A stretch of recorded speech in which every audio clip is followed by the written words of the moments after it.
Hey y'all, welcome back to my channel. Taylor Lauren here, and on my channel I talk about pageants, I talk about home, beauty, a little bit of everything, and today's video is going to be a pageant video, and we're going to be talking about when to invest in a pageant village. And when I say village, I'm referring to those people behind the scenes that you pay and that you hire to help you level up and make you look good on stage and to get you closer to that crown. So your hair and makeup artists, your coaches, your wardrobe consultants, your designers, your alterations lady, all of those people that really make up a team that are on your team and help you look good. So make sure that you guys like, comment, subscribe, share, follow me on Instagram, all those things, so that you don't miss a pageant upload and so that you don't miss an upload in general. So I think this is an important topic because it's not necessarily spoken about a lot in pageantry. We know that you can get coaches and all those kinds of things, but we don't necessarily talk about the right time or some cues to look for as to when you know you need that extra help and that you have exhausted all of your resources. So I'm going to give you a few tips today to help you to determine whether or not it is time for you to start investing in a pageant village. So let's go ahead and get into it. Okay, so y'all know I have my list and my pen so we can check off as we go through these things. The first thing that I have on the list is timing. So you don't want to invest too soon and miss your window, but you also don't want to invest too early. I think that with anything, pageants can get expensive, and with you investing all of this time and money into it, you want to make sure that you're invested. So I would say around, after 3 pageants is a good time to start looking for a coach or, hair makeup artist, whoever it's going to be.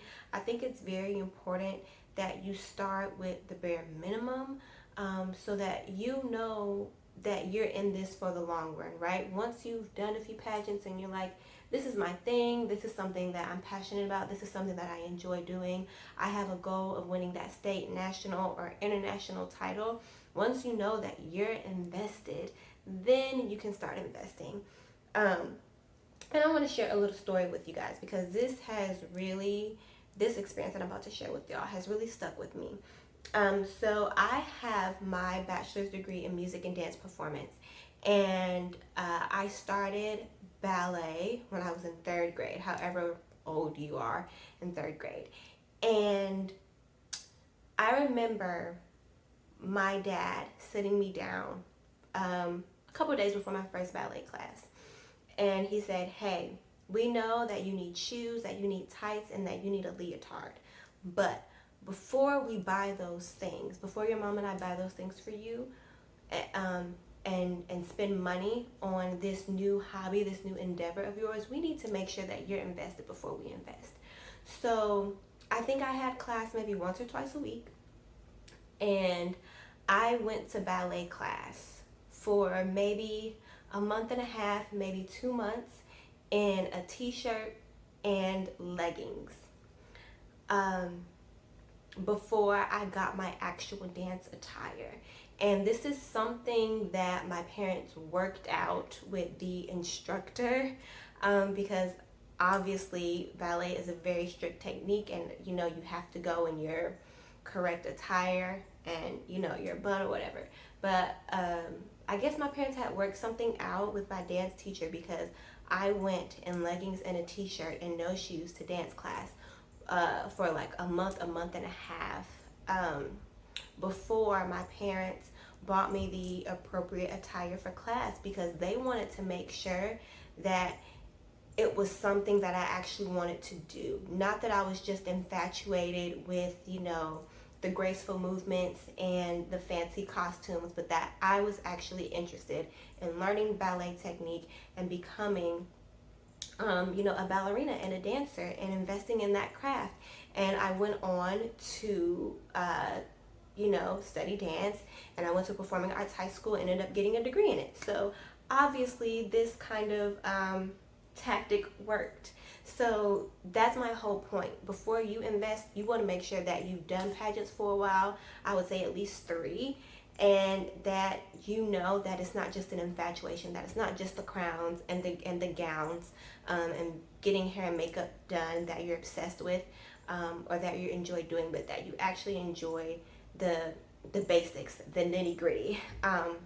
So essentially, do you still like pageants without, all the frills and the glitz and the glamour? And you'll only know that if you've done it for a while at the bare minimum level, before you start investing. So that's one tip for you. So that's the first one. And the second thing is very important. It's time to start investing when you are financially secure and you have a pageant stash. I see a lot of girls, and I think we're all guilty of this. They spend money that they don't have on building a pageant team or building a pageant village. You want to make sure that when you take this step to invest, that you actually have the funds to do so. So even if that means saving over time to pay for, just a 1-hour interview or walking session, save that money and be diligent, because it will be worth it in the end, and you'll see even more value in that session when it comes time for you to have it. So make sure that before you invest, that you actually have the funds to invest. And a lot of the time, probably outside of wardrobe, a lot of coaches in the pageant industry are running small businesses. So you want to make sure that you are timely in paying people, and that you're not giving them the runaround, and that you respect their time by paying them on time. Okay? So that is the second thing. The third thing is when you have exhausted all of your own resources. I am a big advocate of DIY coaching and utilizing YouTube, utilizing your peers.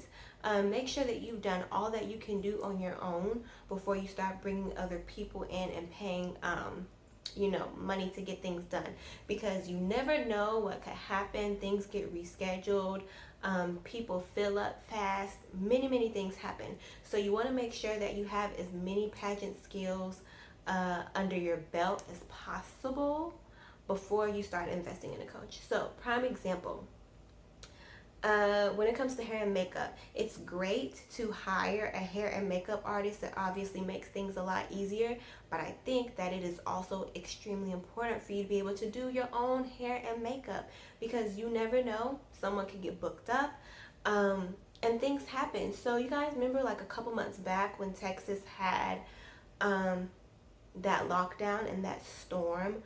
One of my good girlfriends, who's actually a hair and makeup artist for pageantry, she was in Texas at the time and was supposed to come back to Atlanta to do hair and makeup for Georgia, USA. But because she was stuck in Texas, she had to cancel all of those clients and refund all of them their money. If half of those girls don't know how to do their own hair and makeup, they're screwed. So while you are supporting local hair and makeup artists by, having them do your hair and makeup for pageants, also another way that you could support them is by taking lessons from them, because you never know what could happen, and it's always good to have as many skills under your belt as possible. So that's one example. There are plenty of pageant resources on YouTube. So if you need help with walking or interview or all those types of things, make sure that you've exhausted all of your resources before you decide to spend hundreds of thousands of dollars on new wardrobe. Are there peers that you could borrow from or buy from at a lower cost, obviously with the wardrobe still being in good condition and fitting you properly? So have you exhausted all of your resources to level up and be the best that you can be before you start investing in a pageant village? And if you have, then it is time to invest in a pageant village. So that is the third point that I have for you. We have 2 more to go, okay? And the fourth one is when you have a strong desire to win. Like I was saying before, once you are like, hey, I'm in this thing, you know, I'm a pageant girl, I want to win, I want a state, national, or international title, and I'm willing to put in the work to get there. Once you get to that point where you have a strong desire to not just improve, but to win and to advocate for your journey and your platform on that pageant title level, that's how you know that it's time to invest. It's just when you have a strong desire to win and you've exhausted all of your resources. So, girl, if you are ready to win, that's a good key point that it's time to invest. If you're still just doing it for fun, if you're not so sure, if you're seeing the growth and the benefits, but you're not really pressed for the crown, then you can hold out a little bit longer. But if you know you want to win, girl, you're going to need a team behind you. So, that is point number 4. And our last and final point is when constructive criticisms have similarities.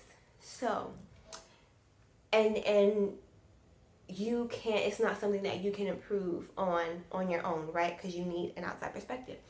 So if you're getting score sheets back and they kind of have the same criticisms, if you're asking around, if you're reaching out to judges and they're kind of saying the same thing, I don't know, what would they like, work on your ums in interview, or wardrobe is a little ill-fitted, or you're not as poised or as graceful on stage. Like if your constructive criticisms have similarities, and if people are constantly telling you that you could improve on this one specific area, like constantly, then that is a sign that you need to invest in a village and that you need to invest in a team, or even just someone in that specific area. Because if you keep getting the same criticisms, that means that it may be something that you can't necessarily improve on your own, and it's time for you to seek an expert or, you know, professional in that pageant area. So that's another thing to look for. If all of your constructive criticisms are saying the same thing, if your score sheets are saying the same thing, as far as things that you can improve on, then it may be time to start investing in a coach or a village or a team or whatever you want to call it. So those are my 5 tips, y'all. I hope you enjoyed it. Comment down below, engage with me in the comments. Let me know what you think you need to hire a pageant coach for. And if you could be a pageant coach, what area would you specialize in? So again, like, comment, subscribe, and I will see y'all in the next video.